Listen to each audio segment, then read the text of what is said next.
Hi, I'm Nick, and today we'll be showing you how to resolve WCAG non-text content violations.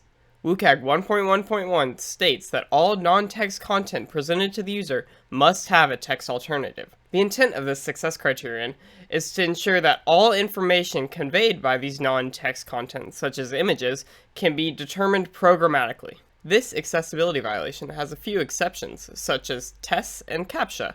For more information on non-text content violations, check out this link here. Link also in the description below. Let's fix a non-text content violation with the help of the Mesmer JetBrains plugin. But wait! Did you hear that?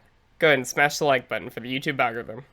Here we have a few non-text content violations. Clicking on each violation allows us to find which screen these violations are on.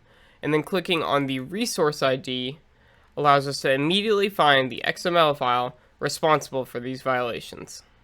Let's go ahead and bring up our emulator so we can see if our screen reader is able to determine the purpose of these buttons programmatically. Unlabeled button. Double tap to activate. Okay, so our screen reader is not able to determine that this is an information button. Let's go ahead and fix this violation.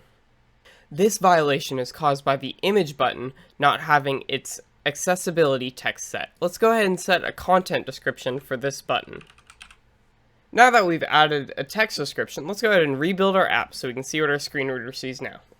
Now that our app is done building, let's go ahead and test it out on our emulator. Info button. Double tap to activate.